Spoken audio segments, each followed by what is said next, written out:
Chapter का नाम क्या है? चैप्टर का नाम है some basic concepts of chemistry. इसमें आपका सबसे पहले आज हम स्टार्ट करने जा रहे हैं मोल कॉन्सेप्ट। ठीक है, 9th क्लास में पहले क्या होता था, पहले ना मोल कॉन्सेप्ट को थोड़ा सा इंट्रोड्यूस कराते थे, अब डायरेक्टली इसको कब इंट्रोड्यूस कराते हैं? 11th क्लास में। तो सबसे पहले मैं आपको बताता हूँ मोल बेसिकली क्या होता है।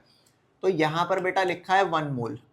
जो 1 मोल की वैल्यू होती है, इसकी वैल्यू को मैं बताता हूँ, ये क्या होती है बेटा? 6.022 इंटू 10 की पावर 23। अब आप मेरे को बताओ ये नंबर बड़ा है या छोटा है?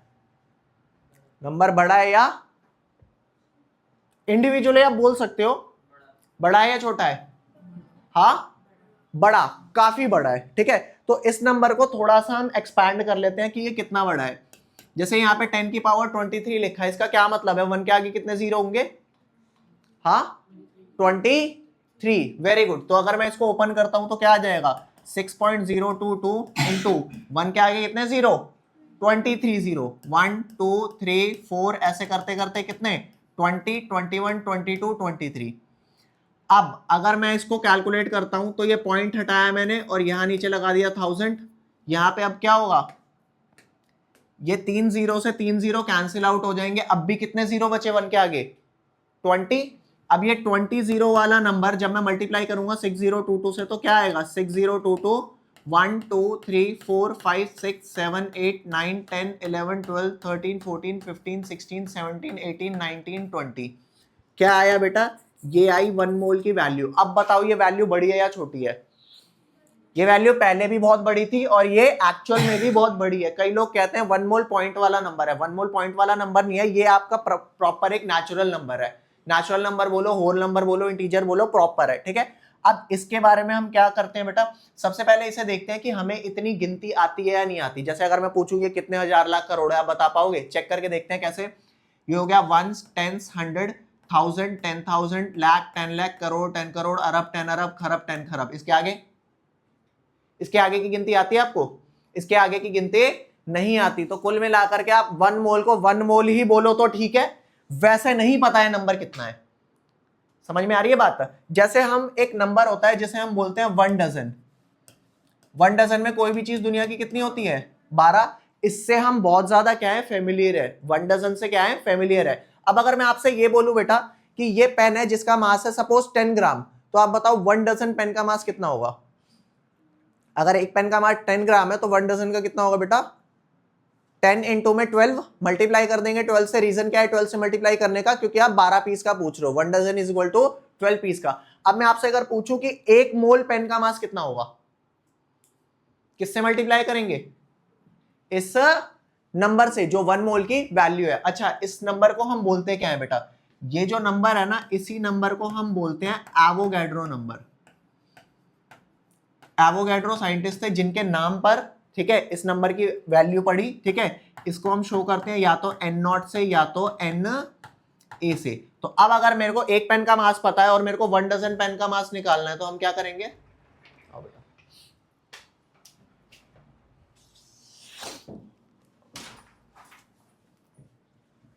बेटा इस पे अपना नाम लिख देना और ये बुक आपके लिए। हाँ भैया जी थोड़ा सा साइड हो जाओ, नहीं तो कोई उधर बैठ जाओ। चलो, तो मैंने क्या बोला बेटा? आपको दिखाई दे रहा है ना सबको? हाँ ठीक है। तो मैंने आपको क्या बोला? मैंने आपको सिंपल ये बताया कि एक पेन का मास अगर 10 ग्राम है तो 1 डजन का 12 से मल्टीप्लाई कर देंगे ना। तो अब बताओ 1 मोल पेन का मास कितना हो जाएगा? 1 मोल पेन का मास हो जाएगा एक पेन का मास multiply by this this big number. और इस नंबर को क्या बोलते हैं बेटा? Avogadro number. Is that clear? तो यहां पर मैं लिख रहा हूं क्या बेटा? यहां ध्यान देना, मैंने क्या लिखा? लेट मास ऑफ 1 पेन कितना हुआ? 1 पेन हुआ 10 ग्राम। और किसी एक पीस का मास अलग अलग हो सकता है डिपेंडिंग अपॉन आपने सब्सटेंस क्या ले रखा है। ठीक है, तो अब मास ऑफ 1 मोल पेन कितना हो जाएगा? मास ऑफ 1 मोल पेन कितना हो गया बेटा? मास ऑफ 1 मोल पेन हो गया 10 ग्राम। ठीक है, मल्टीप्लाई कितने नंबर होते हैं बेटा 1 मोल में? 6.022 इंटू 10 की पावर 23। इतने पीसेस पर मोल होते हैं। ठीक है, इन दोनों को मल्टीप्लाई करूंगा तो बताओ मेरा आंसर आ जाएगा कि नहीं आ जाएगा? ठीक है, तो कभी भी मैं किसी चीज के 1 मोल का मास निकालता हूं ना, that is called basically molar mass. क्या बोलते हैं बेटा उसको? क्या बोलते हैं उसको बेटा? Molar mass. तो अब अगर मैं आपसे पूछने वाला हूं कि मोलर मास क्या होता है, आप क्या बोलोगे? Mass of 1 mole substance is called molar mass. ये वाली बात समझ में आई? Mass of 1 mole substance is called molar mass. तो मोलर मास बेसिकली क्या हो गया? Mass of 1 mole of any substance is called its molar mass। अब आप मेरे को एक बात बताओ बेटा, एक पीस का मास चाहे कितना भी हो, उसका मोलर मास ज्यादा होगा या कम होगा? एक पीस का मास कितना भी हो, 1 मोल का मास ज्यादा आएगा कम आएगा? हाँ, बहुत ज्यादा आएगा। अरे भाई तो एक बार दोबारा सुन ले, ये देख 1 मोल ना ये वैल्यू होती है, इस वैल्यू को एक्सपैंड करेंगे तो इतनी बड़ी वैल्यू आती है 6022, उसके आगे 20। तो अगर एक पीस का मास, एक पेन का मास 10 ग्राम है, तो 1 मोल पेन का मास इनटू दिस नंबर हो गया ना, तो 1 मोल का मास कहलाता है मोलर मास। तो किसी भी चीज का एक पीस का मास बेटा जितना भी होगा, उसके 1 मोल का मास तो बहुत ज्यादा हो गया ना, ठीक है। अब एटम्स छोटे होते हैं बड़े होते हैं? एटम्स होते हैं बहुत छोटे। तो एटम के केस में एक एटम का मास या 10 20 30 या 3-4 लाख एटम का मास ना कुछ खास नहीं होता। तो उस केस में मैं देखता हूं क्या? उसका मोलर मास। क्या देखता हूं बेटा? उसका मोलर मास। ये वाली बात आपको समझ में आ रही है? तो यहां ध्यान देना। अब आपको मैं कंडीशन समझाता हूं एक फॉर्मूले की, यहां ध्यान देना। मान लो कोई चीज है जिसका 1 मोल हमारा 4 ग्राम है। 1 मोल का मास बता रहा हूं, 1 मोल का मास कितना है बेटा? 4 ग्राम। मतलब इसका मोलर मास कितना है? 4 ग्राम। Got it? तो बताओ अगर 1 मोल का मास 4 ग्राम है तो 2 मोल का मास कितना होगा? एक मोल का मास अगर 4 ग्राम तो 2 मोल का मास कितना? 8 ग्राम। जल्दी बोल बेटा, 3 मोल का मास कितना? 12 ग्राम। और जल्दी बता बेटा 20 ग्राम में ऐसे कितने मोल्स निकल के आएंगे? 5। आपने कैसे निकाला 5? कैसे डिवाइड करके? जो एक का था आपने उससे जैसे ही डिवाइड करा, आपको क्या मिल गया? आपको मिल गया नंबर ऑफ मोल। ये वाली बात समझ आई? तो ये मेरा वो मास था जिसे मैं बोलता हूं मोलर मास किसी सब्सटेंस का, और ये मेरा वो मास है जिसमें आप पूछ रहे हो कि कितने मोल्स हैं। मतलब ये this mass can be anything. अरे 20 ग्राम में भी पूछ सकता हूं कितने मोल्स हैं, मैं तो 24 ग्राम में भी पूछ सकता हूं, मैं तो 25 में भी पूछ सकता हूं ना बेटा। तो बताओ आप नंबर ऑफ मोल्स निकाल लोगे? क्या निकल के आया नंबर ऑफ मोल का formula? Given mass divided by molar mass. ये वाली बात समझ में आई? तो यहां पर हमारा फॉर्मूला जो अभी हमें निकल करके आया वो क्या है? नंबर ऑफ मोल्स का फॉर्मूला निकल के आया गिवन मास बाय मोलर मास। और एक चीज और आपको समझाया था बेटा, ये आपका फॉर्मूला हो गया, ठीक है। एक चीज और समझाया हूं, जो मोलर मास की यूनिट होती है ना बेटा, मोलर मास की जो यूनिट होती है, molar mass is equal to, वो होती है ग्राम पर मोल में। किसमें होती है बेटा? ग्राम पर मोल में। कैसे चेक करिए? ऊपर ग्राम में था और नीचे मोलर मास 4 ग्राम पर मोल में था, तो ग्राम से ग्राम कैंसिल हुआ, तो फाइनली आंसर क्या आ गया आपका? 5 मोल। बोलो ये बात समझ में आई? आप में से कोई भी ऐसा बच्चा बेटा ऑनलाइन किसी भी बच्चे को ना समझ आ रहा हो, क्वेश्चन रेज करो, मैं दोबारा समझाऊंगा। क्यों? क्योंकि बेटा इस कॉन्सेप्ट के बेसिस के बिना आगे के चैप्टर की नींव नहीं रखी जाएगी। चैप्टर में मैंने आपको क्या बोला? 1 mole is just a number. जैसे 1K is what? 1000। 1 lakh is what? 100,000। Value पता है ना आपको? वैसे ही आपका 1 mole is what? It is a number. Number भी कह लो, बहुत बड़ा नंबर कह लो। एक पीस का जो भी मास होगा, अगर आपको उसका मोलर मास निकालना है तो उस नंबर से मल्टीप्लाई करना पड़ेगा। और यही सारा मैंने समझाते हुए आपको क्या समझाया कि नंबर ऑफ मोल्स का फॉर्मूला क्या है बेटा? Given mass bye 5.5। ठीक है? हाँ, तो नंबर ऑफ मोल्स का क्या फॉर्मूला है बेटा? गिवन मास बाय मोलर मास। हाँ, एक चीज और, मैं किसी भी चीज के गिवन मास को किससे शो करने वाला हूं? कैपिटल W से। और मोलर मास को किससे शो करने वाला हूं? कैपिटल M से। और नंबर ऑफ मोल्स को स्मॉल n से। तो फॉर्मूला अगेन क्या आया? Number of mole is equal to given mass by molar mass. बताओ ये वाली बात समझ में आई? पक्का, कंफर्म? यहां पे आपको क्या लिखना है बेटा? आपको लिखना है सबसे पहले 1 मोल की वैल्यू, ठीक है, 1 mole is equal to this much, और ये लिखना है कि इसे बोलते हैं एवोगैड्रो नंबर। लिखना चालू करो फटाफट। और बेटा मैं बार बार आपसे कहूंगा कि शुरुआत की क्लास में आपको थोड़ा थोड़ा लग सकता है कि कॉन्सेप्ट बहुत बेसिक है, बट इस चैप्टर के बेस अगर आपके मजबूत हो गए ना, तो बिलीव मी ये चैप्टर आपका ऑसम लेवल का प्रिपेयर होगा, ठीक है? सही है ना? हाँ, यू 12वीं का बच्चा है, बताएगा, ठीक है? बस रिटर्न ये पिछले से, ये फ्री में आपको बहुत एडवाइस दे देगा। पिछले साल का हमारा टॉपर है, इसने 11th में 70 में से 63 मार्क्स फाइनल में लिए हैं। मतलब बच्चा तो नाइस है, ठीक है? मतलब वो गलती मत करना जो मैंने स्टार्ट नहीं नहीं नहीं नहीं नहीं नहीं करेंगे। फॉर्मूला रट लिया, रिटर्न प्रैक्टिस नहीं, वो मत करना। बस रिटर्न प्रैक्टिस जरूर करना। बस बस समझ गए वो। हाँ जी सर, सर मेरे डाउट था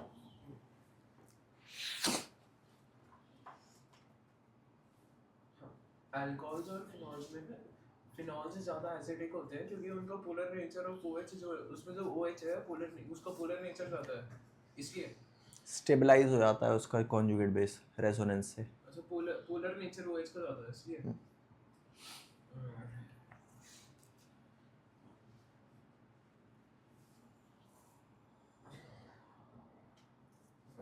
जैसे बेंजाइलिक बोलते हैं ना, बेंजीन पे CH2 लिख लिया बेटा?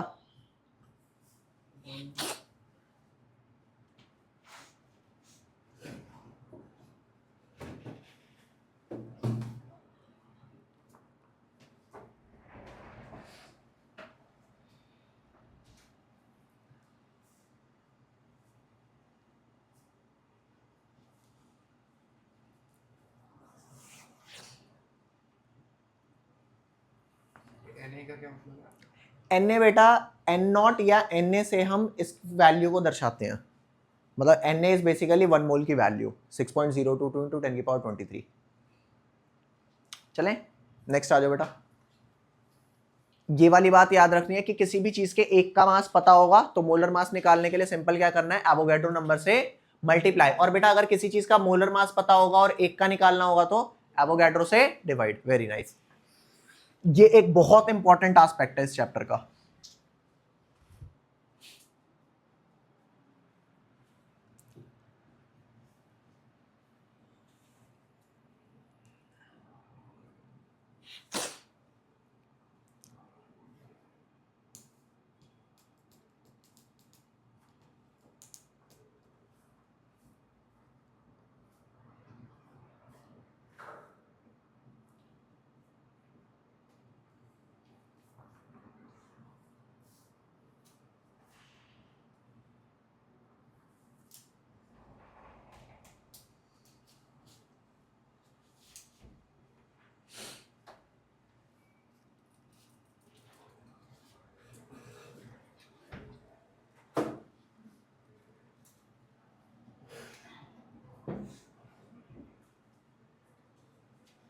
चले आगे नेक्स्ट आ जाओ। अगला नंबर ऑफ मोल्स का फॉर्मूला लिख लेना। Number of moles is equal to given mass by molar mass. ये आज हम यूज करने वाले हैं। Number of moles is equal to given mass by molar mass. Sir SN1 और SN2 है, दोनों में हेटेरोडाइट डिफ्यूजन होती है ना, जैसे ब्रेकिंग ऑफ कंपाउंड्स इसमें एक के पास जाता है। हाँ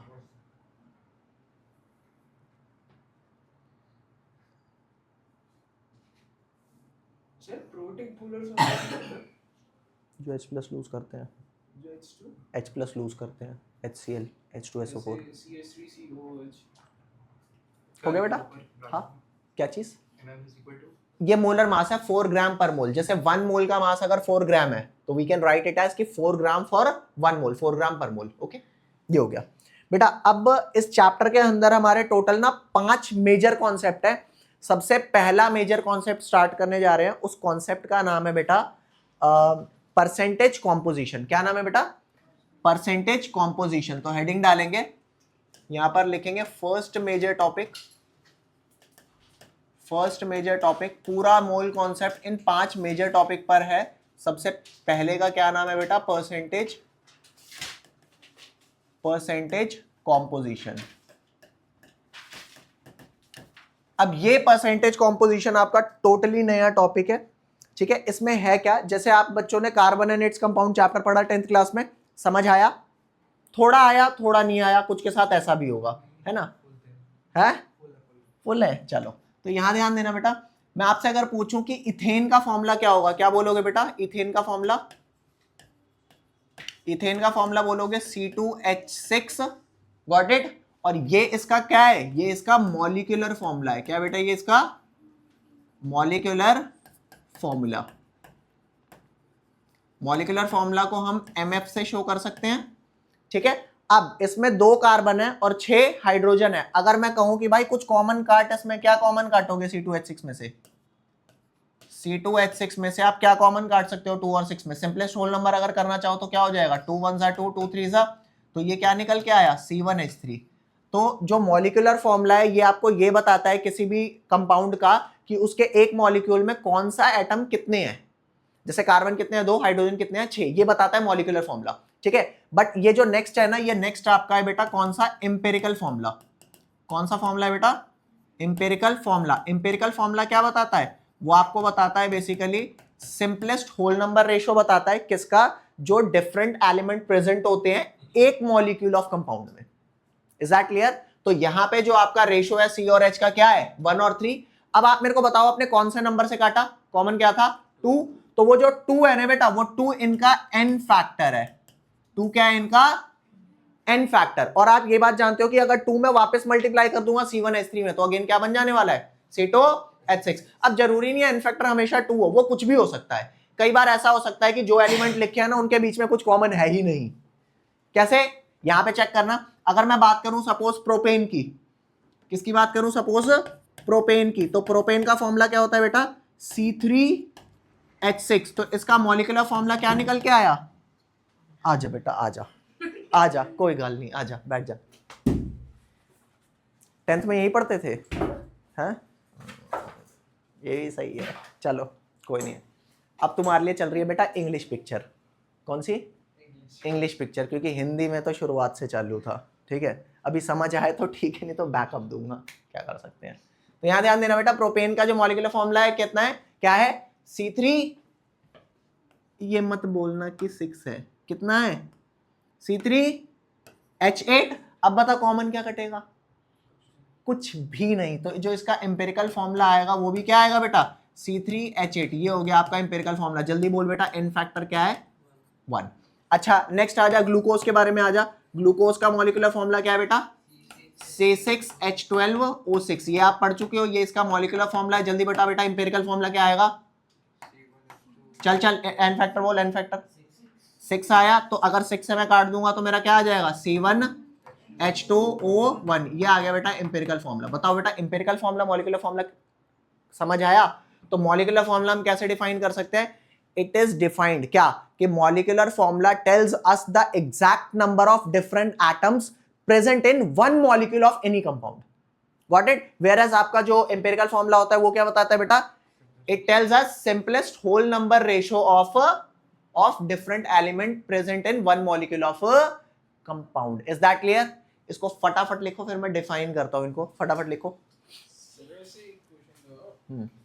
सर तो RH बॉन्ड होते हैं, वो पोलर होने के बावजूद भी कम सॉल्युबल है, मतलब क्योंकि उनका इस पे नाम लिख दो बेटा अपना। पोलर होने के बावजूद भी कम सॉल्युबल है क्योंकि उनकी बॉन्ड की स्ट्रेंथ कम होती है हाइड्रोजन के कंपैरिजन। और दूसरा क्या रीजन है इसके? बताऊंगा, एक बार क्लास हो जाएगी।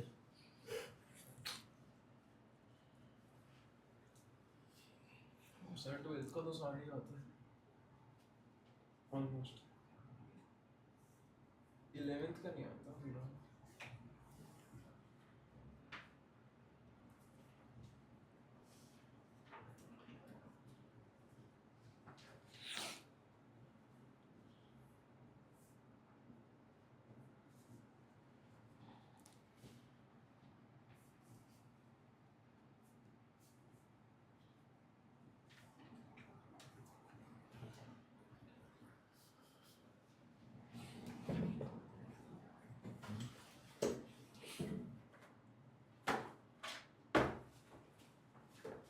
लिख लिया बेटा?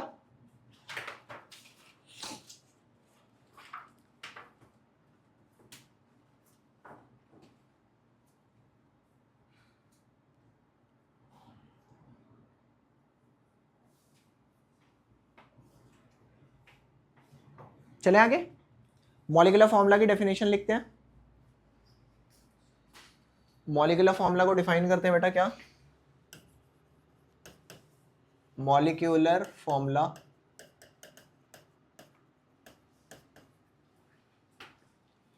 tells us about the exact number of different atoms present in one molecule of compound. Got it? And empirical formula क्या बताता है बेटा? Empirical formula tells the simplest whole number ratio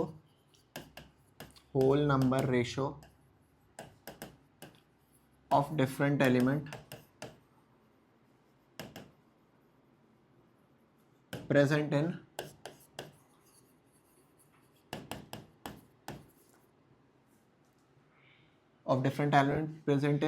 one molecule of compound. बता बेटा यहां तक कोई doubt? और इन सारी बातों से आप एक बात समझ चुके हो क्या, कि बेटा किसी का भी मॉलिक्यूलर फॉर्मूला कैसे निकाल सकते हैं? n factor multiply by empirical formula. ये वाली बात समझ गए? बोलो, समझ गए ये वाली बात?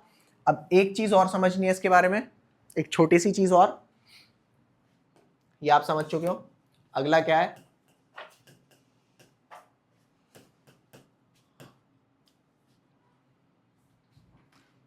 बेटा ये मॉलिक्यूलर फॉर्मूला है, मॉलिक्यूलर फॉर्मूला से जो टर्म निकल के आती है वो आती है मॉलिक्यूलर मास।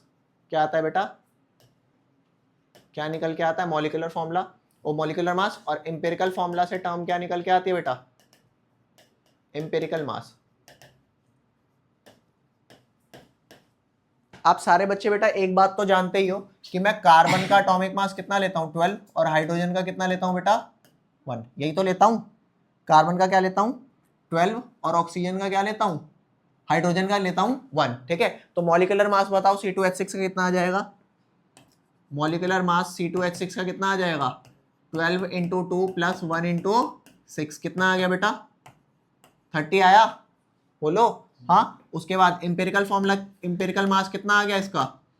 12 प्लस 1 इंटू 3, कितना निकल के आया बेटा? 15। आपने ये तो देख ही लिया था, मॉलिक्यूलर फॉर्मूला में से कुछ काट रहे थे कॉमन, तो इंपेरिकल फॉर्मूला आ गया था। अब यहाँ ध्यान देना, एन फैक्टर जो की वैल्यू है वो तो अगर मेरे को एमएफ और ईएफ पता है तो एन फैक्टर तो निकल ही जाता है ना, या मॉलिक्यूलर फॉर्मूला पता है एन फैक्टर वैसे ही पता लग जाता है। एक तरीका और एन फैक्टर निकालने का, क्या? जो मॉलिक्यूलर मास होता है ना उसको डिवाइड करो एम्पिरिकल मास से, चेक करके देखना बेटा 13/15, क्या ये वही एन फैक्टर नहीं आ रहा जो एक्चुअल में था? भाई मॉलिक्यूलर फॉर्मूला आपका कुछ भी रहा होगा, आपने कॉमन नंबर से काट दिया तो उतना ही तो आपका एम्पिरिकल मास कम हो गया ना उतने टाइम्स। तो ये वाली बात आपको समझ में आई?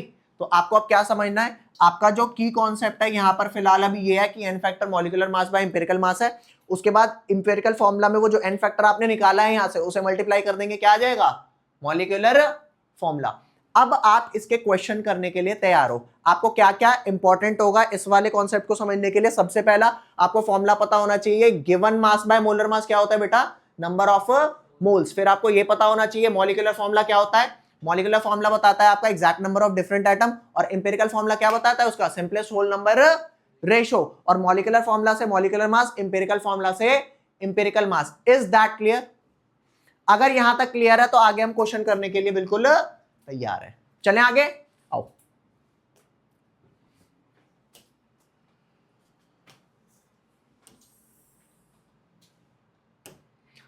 क्वेश्चन पढ़ेंगे बेटा, क्या लिखा है क्वेश्चन में? कह रहा है कि एक कंपाउंड है जिसमें यह बता रखा है कि उस कंपाउंड में हाइड्रोजन की क्या परसेंटेज है?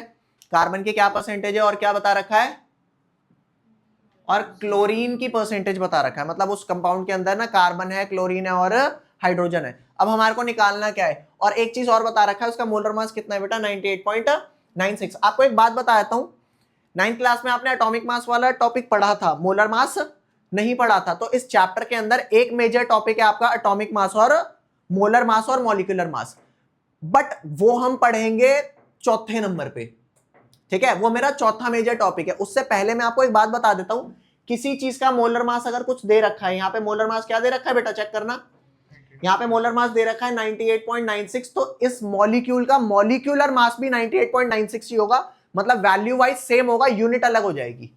वैल्यू वाइज क्या होगा बेटा, सेम, बस यूनिट अलग हो जाएगी। ग्राम की जगह अगर मैं यूनिफाइड लिख दूं ना, तो वो आपका क्या हो जाएगा उस कंपाउंड का, मॉलिक्यूलर मास। वो यू क्या होता है, या वो AMU जो हमने पहले कभी पढ़ा है, एटॉमिक मास यूनिट, ये आपने टर्म पढ़ी है ना, वो क्या होता है, उसको बहुत डिटेल में हम 11th क्लास में पढ़ेंगे, एक एक छोटे छोटे एस्पेक्ट को, ठीक है, कि एटॉमिक मास यूनिट क्या होती है। फिलहाल मैं ये बता दूं कि जो मोलर मास है वही क्या है आपका, मॉलिक्यूलर मास। तो इस क्वेश्चन के 4 स्टेप हैं, इसके ना 3 स्टेप आपको समझने हैं, चौथा स्टेप फ्री मिलेगा।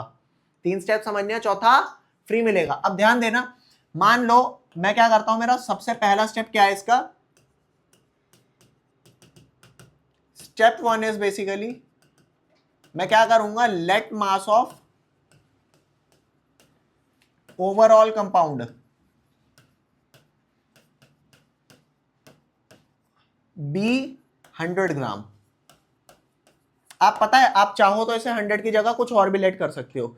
आप जो वैल्यू लेट करोगे ना यहां पे, उस वैल्यू का 4.07% क्या हो जाएगा, हाइड्रोजन, 24.27% क्या हो जाएगा, कार्बन, और बाकी का बचा 71.65% क्या हो जाएगा, क्लोरीन।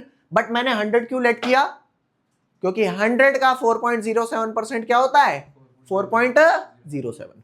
आप चाहो जो मन करे वो लेट करो। तो ये वाली बात आपको समझ आ गई। तो आपको तीनों के गिवन मासेस समझ आ गए। गिवन मास अगर मैं सबके बताऊं तो गिवन मास तीनों के क्या आ गए, given mass of carbon, hydrogen और क्लोरीन, ये तीनों क्या क्या निकल के आ गए बेटा, जल्दी जल्दी बताएंगे। ये निकल के आ गए, इसका क्या आया 24.27 ग्राम, हाइड्रोजन कितना परसेंट था 4.07, तो ये आ गया 4.07 ग्राम, और क्लोरीन कितना है बेटा 71.65 ग्राम। बता बेटा यहां तक कोई डाउट। अब आपको गिवन मास मिल गया, आपको पता है ना हमें एटॉमिक मास पता होता है, और एटॉमिक मास की वैल्यू किसके बराबर है बेटा, मोलर मास के। मैंने अभी बताया, देखो मॉलिक्यूलर मास और एटॉमिक मास की जो वैल्यू होती है ना, वो उसके मोलर मास के बराबर होती है, ठीक है। तो अभी आपको पता है हाइड्रोजन का मोलर मास कितना है, हाइड्रोजन का, अरे एटॉमिक मास 1 होता है ना, एग्जैक्टली, ठीक है। और नेट आंसर पे कोई फर्क नहीं पड़ता, ठीक है। 50 में ले ले, 100 इसलिए ले लिया ना, अपन आलसी है ना, हाँ, क्या ध्यान दे। तो स्टेप नंबर 2 आ जा बेटा। स्टेप नंबर 2 क्या है, स्टेप नंबर 2 है नंबर ऑफ मोल्स निकालना। और बता दे नंबर ऑफ मोल्स का फॉर्मूला क्या है, गिवन मास बाय मोलर मास, यही तो फॉर्मूला है। हाँ, अब तीनों के गिवन मास तो पता है, जल्दी जल्दी मोलर मास बता दो बेटा। बता हाइड्रोजन का कितना है मोलर मास, 1। और एक बात और बता दूं, ये जो आपका क्वेश्चन है ना, ये एक्चुअल प्रैक्टिकल डाटा है, आपका एक्सपेरिमेंटल डाटा है। तो एक्चुअल में जो हाइड्रोजन का होता है ना 1 नहीं होता, क्या होता है 1.008। क्या होता है बेटा 1.00। अरे यार तुम्हें आगे क्वेश्चन ना 1 से करने को मिलेंगे, तुम ये मत कहना यार मैं 1.008 से कैसे डिवाइड करूंगा। टेंशन मत लो, पहले आप इस चैप्टर में ना प्रोसीजर समझो। चैप्टर पूरा न्यूमेरिकल बेस्ड है, concepts numerical, concepts numerical, concepts numerical. तो जब तक आप इसके न्यूमेरिकल कर रहे हो ना, तब तक अभी क्वेश्चन को सॉल्व कैसे करेंगे इस पे दिमाग मत लगाना। सबसे पहले प्रोसीजर समझो, प्रोसीजर अच्छे हैं, ठीक है। तो यहां पर आएंगे, हाइड्रोजन का होता है 1.008 और कार्बन का होता है बेटा वो 12.01 होता है, अगर आपको याद हो। और इसका कितना होता है क्लोरीन का, क्लोरीन का होता है 35.5। तो बता बेटा तीनों के नंबर ऑफ मोल्स आ जाएंगे, कार्बन के, हाइड्रोजन के और क्लोरीन के। बता क्या आ जाएंगे, ये हो गया गिवन मास बाय मोलर मास, कितना आ जाएगा जल्दी बोल भैया। गिवन मास 24.27 और जल्दी बता मोलर मास कितना आया 12.01। ये बता क्या आया 4.07 डिवाइडेड बाय 1.008। 8 और ये कितना आया बेटा 71.65 डिवाइडेड बाय, बड़ी दिक्कत में बच्चा पड़ जाता है, कहता है यार मैं ऐसी कैलकुलेशन कैसे करूं, आधी आत्मा तो यहीं से निकल आती है आसान। जो ये हमें लर्न करना पड़ेगा क्या ये ये वैल्यूज नहीं मिलती हैं, क्वेश्चन में दे रखी है। हाँ वो बात अलग है कि ये वैल्यूज आपको करते करते याद हो जाती है, जैसे hydrogen, carbon, nitrogen, oxygen, calcium, ये सब याद हो जाता है, जो ज्यादातर आप यूज करते हो वैसे ही मिलता है, ठीक है। तो ये वैल्यू बेटा ये सॉल्व करके क्या आती है, ये वैल्यू सॉल्व करके आती है 2.021, ये वैल्यू आती है तकरीबन 4.04 और ये वैल्यू आती है तकरीबन कितनी 2.021, ठीक है, ये वैल्यू आती है। अब स्टेप 2 आपको समझ आ गया, पहला क्या आपने लेट किया 100 ग्राम, उसके बाद सेकंड आपने नंबर ऑफ मोल्स निकाले। तीसरा स्टेप है बेटा step number 3 is your basically, step number 3 is your simplest whole number ratio. क्या है बेटा, finding simplest whole number ratio. और इसकी ट्रिक फिलहाल अभी बता रहा हूं, मत पूछना क्यों आई, ऐसे कैसे हुआ, ये मैं आपको वाइल डूइंग क्वेश्चन काफी हद तक बताऊंगा। तो यहां पे सबसे छोटा मोल कौन सा है 2.021, उस सबसे छोटे वाले से तीनों को डिवाइड करो, आपको क्या मिल जाएगा होल नंबर। क्या मिल जाएगा बेटा होल नंबर।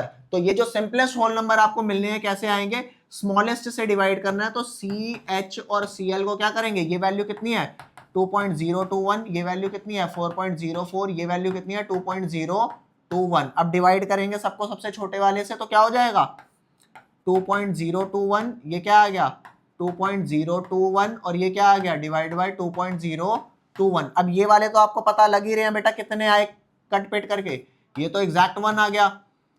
ये अप्रोक्सीमेटली कितना आता है, ये अप्रोक्सीमेटली आता है 1.998 समथिंग आता है। तो अभी ये होल नंबर एग्जैक्ट आया नहीं ना, नहीं आया ना, आप इसे नियर कौन सा राउंड ऑफ कर सकते हो वो लोगे, क्या कर सकते हो बेटा 2 और ये कट पेट करके अगेन कितना आ गया 1। मतलब ये जो C1 आया है, H2 आया है और Cl1 आया है, ये आपका इंपेरिकल फॉर्मूला है। और वंस बेटा आपको इंपेरिकल फॉर्मूला मिल गया तो तसल्ली से ये बात समझना, जब आपको इंपेरिकल फॉर्मूला मिल गया तो इंपेरिकल फॉर्मूला से आप क्या निकाल लोगे, उनके मासेस प्लस करके इंपेरिकल मास। और वंस आपका इंपेरिकल मास आ गया और मोलर मास गिवन है तो डिवाइड करके क्या आ जाएगा n फैक्टर। तो यही वाला हम क्या करते हैं आगे, अब इसको करते हैं, ध्यान देना। ये जो आपका बेटा इंपेरिकल फॉर्मूला आया, इंपेरिकल फॉर्मूला क्या आ गया चेक करके देखो, इंपेरिकल फॉर्मूला आ गया बेटा आपका C1H2Cl1। अब बता बेटा इंपेरिकल मास क्या हो जाएगा, जल्दी बोल। कार्बन का कितना है 12.01, हाइड्रोजन का कितना है 2 × 2 में 1.008 प्लस क्लोरीन कितना है बेटा 35.5। इन सबको प्लस कर लेंगे, क्या आएगा प्लस करके, क्या आएगा मुझे भी नहीं याद है, 40 के आसपास पक्का, चेक कर ले एक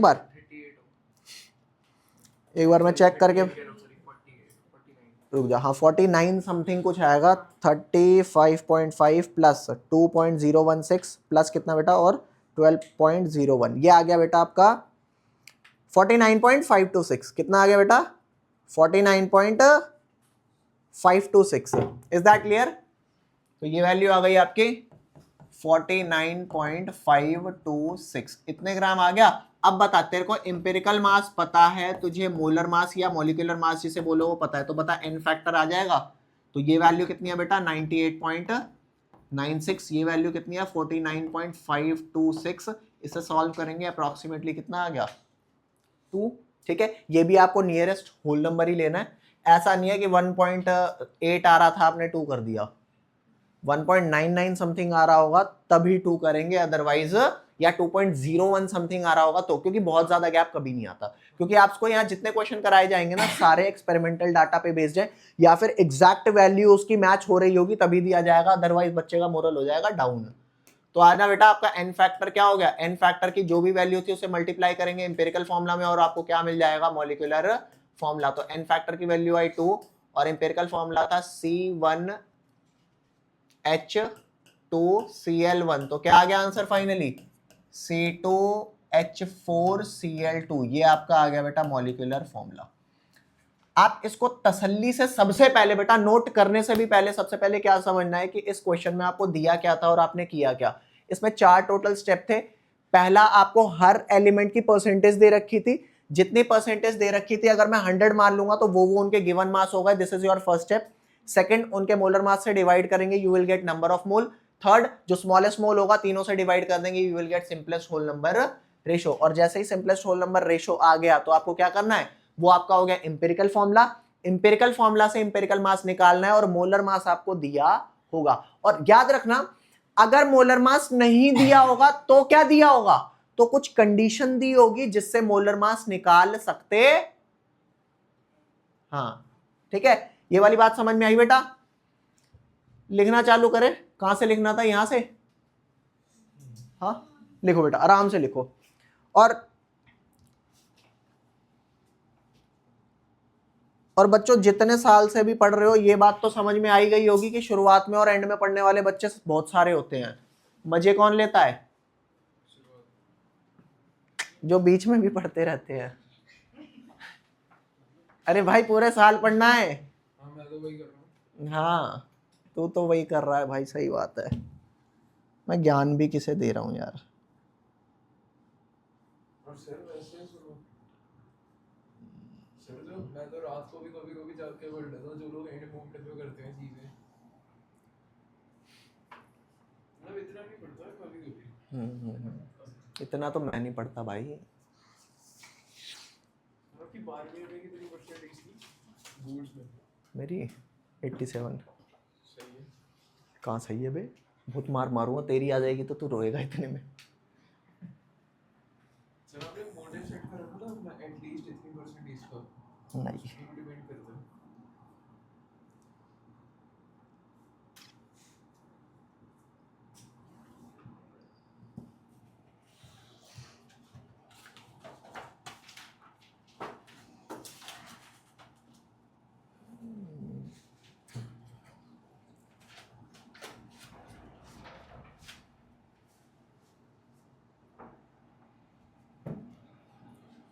लिख लिया बेटा ये। हाँ नेक्स्ट पे चले, आजा।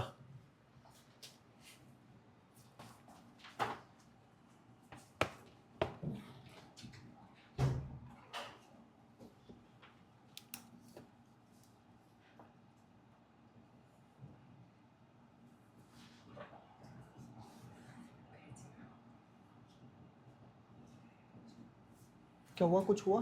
हाँ? क्या, अरे कोई नहीं, उसकी टेंशन मत ले बेटा, शुरुआत में छूटेगा ना तो हो जाएगा कवर।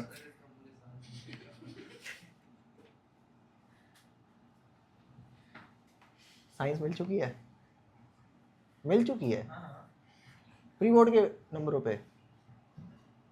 फिर कैसे बच्चे मजे ले रहे हैं तेरे से।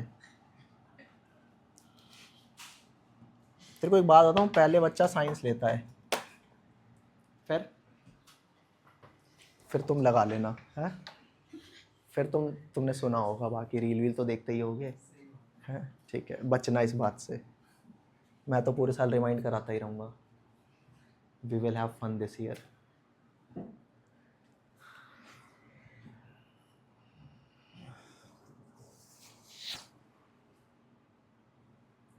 केमिस्ट्री पढ़ते हुए मज़े लेना, बट केमिस्ट्री से मज़े मत लेना, ठीक है?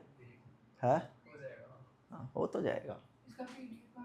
है ग्रुप पे, पहले ग्रुप पे डलेगा, ठीक है, उसके बाद ऐप पे, ठीक है। आप पढ़ते थे पिछले साल यहाँ पे, ठीक है, मिलेगा एकदम सिस्टमैटिक प्लेटफॉर्म मिलेगा बेटा आपको।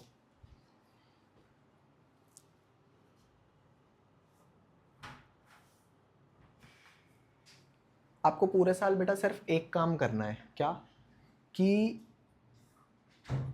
छुट्टियां बस उतनी ही करनी है जितनी एक कॉरपोरेट एम्प्लॉय को क्या अलाउड होती है। अगर आपने उतनी ही करी भाई, करोगे, ठीक है? पहले से एप्लीकेशन देनी पड़ती है। है नहीं एप्लीकेशन नहीं देनी, बट उतनी ही करनी है जितनी उतने अलाउड होती है। कहीं पता चले MWF की क्लास में भी M में आ रहे हैं, W में नहीं आ रहे, फिर F में आ रहे हैं, तो हो लिया भाई, ठीक है? ठीक है, बाकी तो साल के मिड में बताते रहेंगे। सर आपको पता है रात को भी मजे कर रहे हैं 12वीं में। कौन? रात में सच्ची में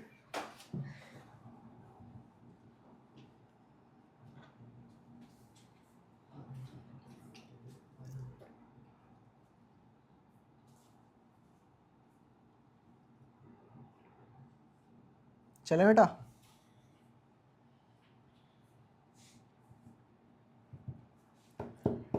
ये जो आपने करवाया थोड़ा ऐसे रिमाइंड करो थोड़ा सा। हाँ बिल्कुल। सबका मूल्य मास दिया होता है। हाँ अच्छा, कुछ स्कूल वाले ना डराते हैं, कहते हैं नहीं मिलता, ये नहीं मिलता, वो नहीं मिलता। भाई सब मिलता है। जब जेई में मिलता है तो स्कूल में क्यों नहीं देंगे? ठीक है। नेक्स्ट क्लास में बेटा आप हाफ एन आवर पहले आओगे, ठीक है? अच्छे से समझाऊंगा। ये पहले आते हो नहीं आते हैं? हो जाता है, नहीं हो पाता। सुनो से एक चीज पूछनी है। अभी क्यों पोल खोल रहे हो उसकी? नया साल नई इमेज, ठीक है? क्या नाम है? प्रथम। नाम तो प्रथम है भाई। अब पता नहीं। ठीक है, चले आगे। हाँ अभी बेटा नेक्स्ट कॉन्सेप्ट समझाऊंगा, वो आपको समझ आएगा। वो सेकंड मेजर टॉपिक है बेटा, ठीक है? वो मैं स्टार्ट करा रहा हूँ आपका। अच्छा अभी बचा है क्या लिखने को? नहीं वो मैं लिख रहा हूँ। हाँ लिख लोगे, ठीक है। चलिए बेटा आगे आ जाए, ये भी तो बचा है अभी।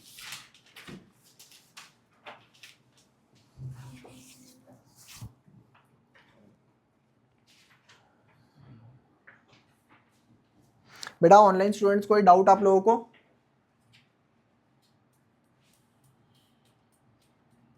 No sir. ठीक है भाई, आज तो आवाज बुलंद है।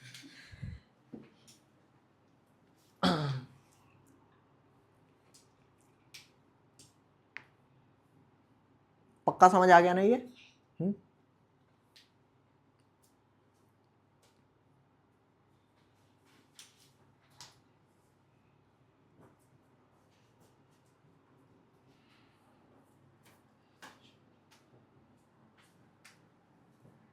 क्लियर?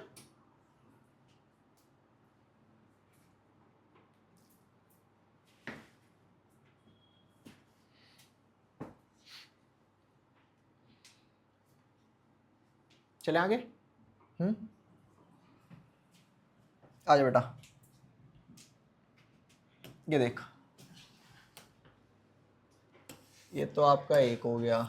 इसके बाद एक क्वेश्चन बेटा आप लोगों को ना होमवर्क में दे रहा हूँ, ठीक है?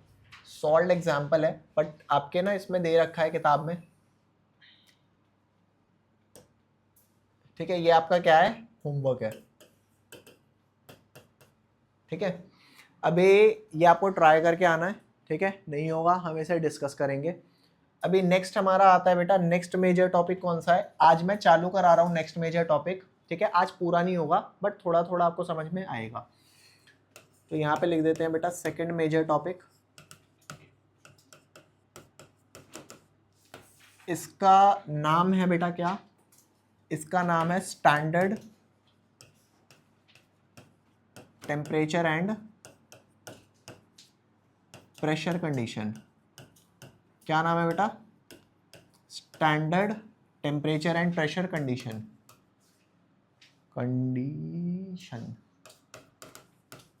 इसको बोलते हैं बेटा STP, ठीक है? STP standard temperature and pressure condition.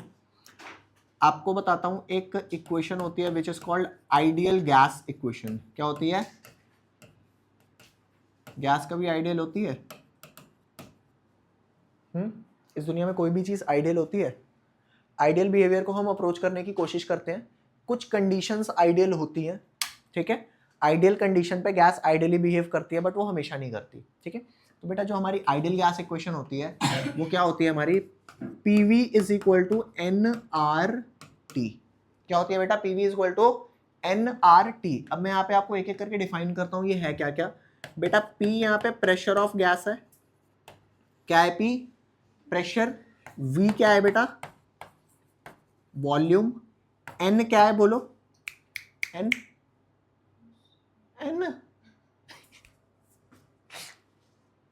Ghazni वाला प्रॉब्लम है क्या? है शॉर्ट टाइम मेमोरी लॉस? नहीं वो मेरा फुल टाइम है। नंबर ऑफ मोल्स, हाँ बताया तो भाई, नंबर ऑफ मोल्स। और R क्या है बेटा? आर आपका यूनिवर्सल गैस कांस्टेंट है।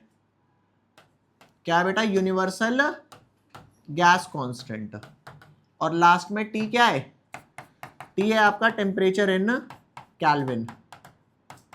आपने पढ़ा होगा ना, डिग्री सेल्सियस स्केल पढ़ा होगा, और डिग्री सेल्सियस को केल्विन में कैसे कन्वर्ट करते हैं बेटा? हाँ, 0 डिग्री जो होता है वो 273 केल्विन होता है। हाँ, 273, टू बी प्रिसाइज 273.15 होता है। हाँ। अरे यार, पॉइंट से परेशान मत हुआ करो। पॉइंट से तब तक परेशान नहीं होना जब तक आप पे कैलकुलेटर ना हो। है? अरे यार, तो टेंशन होती है। मैं बताऊंगा कैसे करना है, मैं बताऊंगा आपको, स्टेप बाय स्टेप बताऊंगा। देखो, डायरेक्टली आपको ये यूं नहीं कहूंगा कि ये चढ़ जाए इतनी ऊंची सीढ़ी है, नहीं नहीं, बीच में देंगे, स्टेप्स देंगे, ठीक है? तसल्ली से बताऊंगा, तो आपको स्टेप्स फॉलो करने हैं।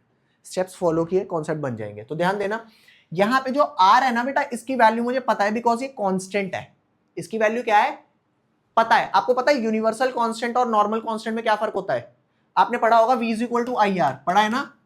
V equal to I R में R भी कांस्टेंट होता है, बट इसको यूनिवर्सल कांस्टेंट नहीं बोलते। क्यों?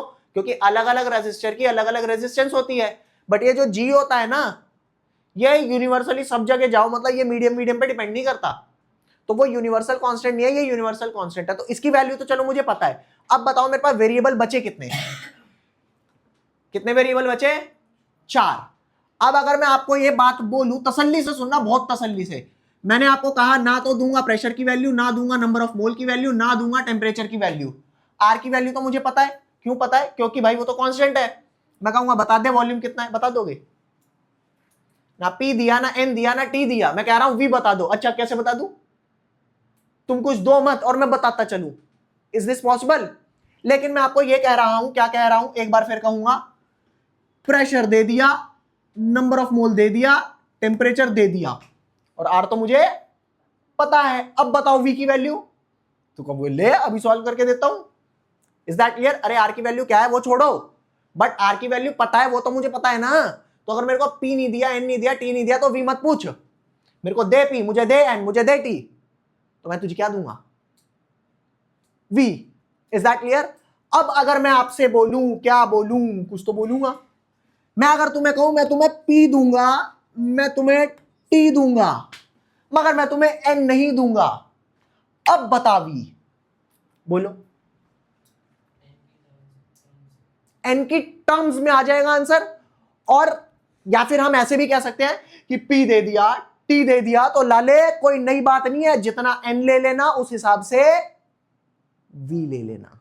अरे आ जाएगा ना, जितना एन उस हिसाब से वी। और सोच करके देखना, पी और टी तो कर दिया फिक्स, तो जितना ज्यादा एन लूंगा उतना ज्यादा वॉल्यूम आएगा ना। अरे बोलो, बोल दो ना जरा। हाँ, समझ में आ गई बात? तो यहां पर हम क्या लिख, बेटा ये वाला कॉन्सेप्ट आज मैंने चालू जरूर करा दिया, पर ये होने का नहीं पूरा रहता, तो सिर्फ 5 मिनट का ही और है। बट अपन यही चीज दोबारा नेक्स्ट क्लास में पढ़ेंगे, और इसके कराऊंगा क्वेश्चन। तो आपके हो जाएंगे 2 मेजर टॉपिक, और नेक्स्ट क्लास में ये आपका तीसरा मेजर टॉपिक हो जाएगा। मैंने कितने मेजर टॉपिक बोले टोटल? 5। समझ रहे हो? तो यहां पर आते हैं कि यहां पर मैं कह रहा हूं eight fix temperature and pressure, जो वॉल्यूम है वो डायरेक्टली प्रोपोर्शनल है नंबर ऑफ मोल के। वॉल्यूम डायरेक्टली प्रोपोर्शनल है नंबर ऑफ मोल के, and this law is called, क्या नाम है इसका? Avogadro law. क्या नाम है बेटा इसका? Avogadro law. क्या कि अगर आपने टेम्परेचर और प्रेशर बेजा फिक्स कर दिया, तो नंबर ऑफ मोल्स के डायरेक्टली प्रोपोर्शनल है volume. Avogadro law states that, क्या स्टेट करता है? Avogadro law states that at fix temperature and pressure, equal number of moles of gas will have equal volume irrespective of their size and nature. Gas का size छोटा हो या बड़ा हो, volume क्या आएगा? सेम, जबकि ये चीज लिक्विड के केस में पॉसिबल, सॉलिड के केस में पॉसिबल नहीं है। इंसानों के केस में भी वॉल्यूम नहीं है। तुम 4 इंसान उठा लो, मेरे जैसे सूखे सूखे 4 उठा लो मस्त एकदम, है तो वॉल्यूम सबका सेम आएगा क्या? नहीं, बट गैस के लिए सेम आएगा। अब तुम कहोगे इसीलिए ना मेरे को केमिस्ट्री पसंद नहीं है, यहाँ उठ पटांग होता है। उठ पटांग नहीं है, मैं पूरी चीज बताऊंगा, ये फटाफट लिख लो। ये गैस छोटी बड़ी कैसे हो सकती है, मतलब समझा नहीं है। है गैस छोटी बड़ी जैसे H एटम छोटा होता है, हाइड्रोजन, Cl एटम बड़ा होता है, तो भाई इसके 4 एटम तो या 2 एटम ज्यादा वॉल्यूम ऑक्यूपाई करने चाहिए, इसके 2 तो ज्यादा कम करने चाहिए, इसके 2 ज्यादा करने चाहिए, है ना, बट सेम करते हैं। मैं थोड़ा V के बारे में डिस्क्रिप्शन दूंगा बेटा। Chemistry is all about mystery, अरे है ना मिस्ट्री, है, और बढ़िया बढ़िया बातें बताऊंगा। इसको लिख लेना, या फिर मैं क्या कर रहा हूं, इसकी PDF आप सबके साथ बेटा शेयर कर रहा हूं आज, ठीक है, ये वाला आप लिख लेना। आज के लिए मैंने होमवर्क आपको सिर्फ एक क्वेश्चन दिया है, ठीक है, वैसे आपको होमवर्क अकॉर्डिंगली मिला करेगा और हमेशा ना डुएबल मिलेगा, ठीक है। आपको करना क्या है, आपको पूरे साल बस रेगुलर रहना है, छुट्टियां उतनी ही अलाउड है, मैंने बता दिया किस हिसाब से अलाउड है, उतना करोगे तो कवर हो जाएगा, ज्यादा तो तुम भी समझते हो कि नहीं कवर हो पाता। मैंने तो पूरे साल में 5-6 छुट्टियां मारी, भाई तूने तो मुझे वो भी नहीं याद कभी मारी है, 5-6 छुट्टियां मारी थी एक बारी। ठीक है भैया, ये बात समझ में आ गई, इज दैट क्लियर? ठीक है, यहाँ पे आज की क्लास को हम विराम देते हैं, मिलेंगे in the next class, same time same जगह, ठीक है। चलो बेटा, हैव अ नाइस डे।